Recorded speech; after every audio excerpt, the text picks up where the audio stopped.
Here is Fall Out Boy's Believers Never Die Volume 2 on vinyl, which was their second greatest hits album, released in 2019, featuring their big hits Centuries and Uma Thurman. At least those are the ones I remember hearing on the radio. If you want to buy this new, it's about a $30 record, but I didn't pay that much because I found this at the thrift store. The sticker says $9.99, but they had a 25% off sale, so including tax I ended up paying around $8 for it. And it's still sealed, never opened or played, so that's a great deal compared to paying $30 for it. But you may be asking, what's the catch? Well, here is the catch. Ouch. That's about as straight as I am. What I think happened to this is it was shrink wrapped too tight at the factory, and since it's been sitting sealed and never opened for 3 years now, the record ended up caving in on itself. So that's what can happen if you leave your records completely sealed, especially these days when they're cranking these things out at maximum capacity at the pressing plant and they're not really paying that much attention to quality control.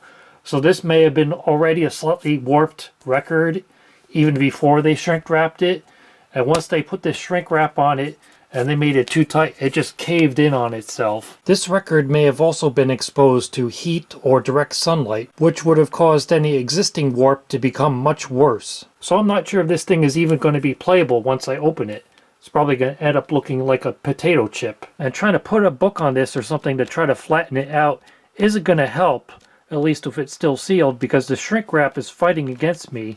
No matter how much I try to push down on it to flatten it out, I can feel it pushing back at me, so clearly that shrink wrap is too tight.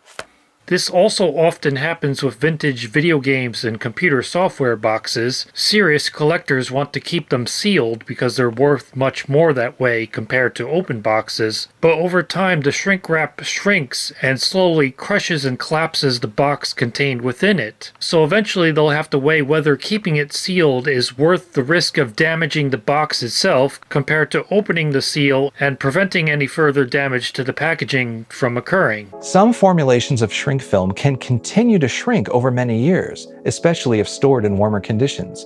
This leads to something computer game collectors call implosion, where the shrink film has contracted so much that it has compressed the box inwards. You can see that the box inside the shrink wrap is no longer flat. Removing shrink wrap from especially flimsy or hollow boxes can help prevent this. So I'm going to cut this open and see if we can release that pressure on the shrink wrap and see how warped the record actually is.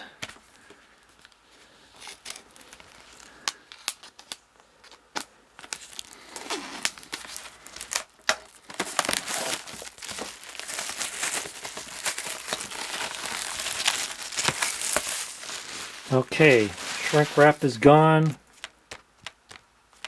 It's still warped, but at least now if I put a book on it or something, it can actually flatten itself out because it's not fighting against me anymore. Now let's take out the record and inspect the damage. Well, first we get the poster of the band on it. That is unharmed. Now the record itself. Yeah, that's quite warped. At least it's not cracked. It's in one piece, but yeah, look at that. That is probably the worst I've ever seen. I mean, look at that. That's terrible.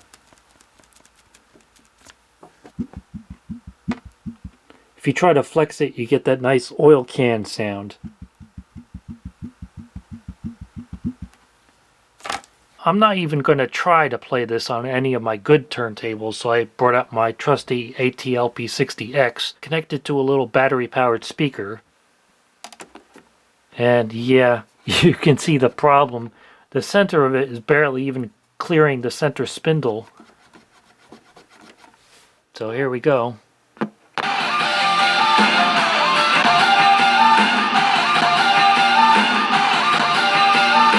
Yep, it's skipping.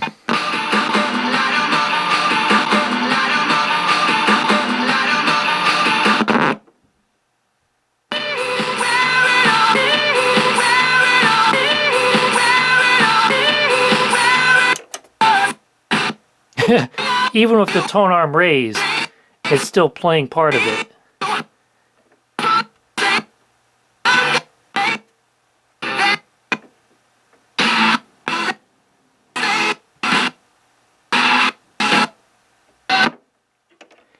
So you're probably saying, just add a record weight. That'll fix the problem. Well, here is a record weight. And yeah, that does not fix the problem. But maybe it'll be good enough to play it at least.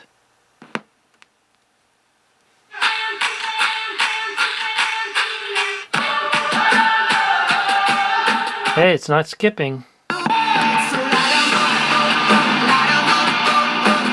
Even though their music is so repetitive that you can barely tell the difference.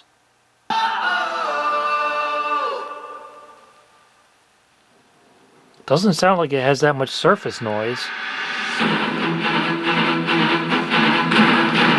So if this wasn't so badly warped, it'd probably sound fine.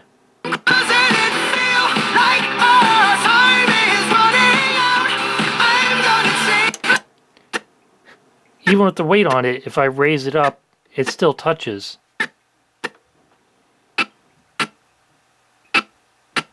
So it is playable now with the weight on it, but obviously far from ideal. Now what about the other side that's going to be warped up like a bowl almost? See, now it's flat in the middle, but the sides are all going to be raised up. Yikes! That is obviously a lot worse. And the weight isn't going to fix that because it's already flat in the middle. So this side, even with the weight on it, it's not playable. Yeah, I'm not even a dare trying to put the stylus down on that again. This side is totally not playable. This would be a good test for one of those vintage Caliphone record players with the pivoted head shell.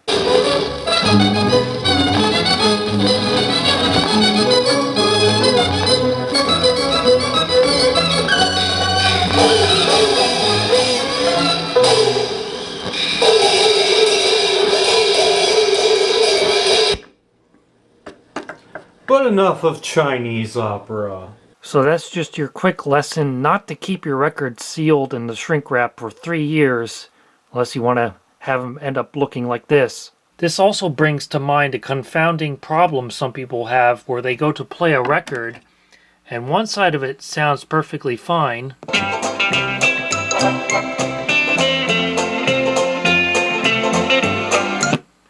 but then they flip it over and try to play the other side, and it either plays sluggishly or sometimes it might not even play at all. My cup runneth over with love. That's caused by the record being dished or bowl warped. And that's exactly what it sounds like, where one side of the record is warped up, so that side plays fine, but the other side is warped down at the edges. And especially with a portable record player like this, with an undersized platter, it's not going to make good contact with that platter. And also, with these kind of record players, if you don't have this lid open as far as it'll go, like a lot of people leave this propped up against the wall or something, it'll rub against the edge of the record, and that also causes it to play slowly, or if the record is especially warped, it may not spin at all. And as I mentioned in my video about the Crosley Cruiser, the solution to that is to use the platter mat it came with, or if your portable record player didn't come with a platter mat, you can buy these separately. And also have the lid open as far as it will go, not propped up against a wall or something.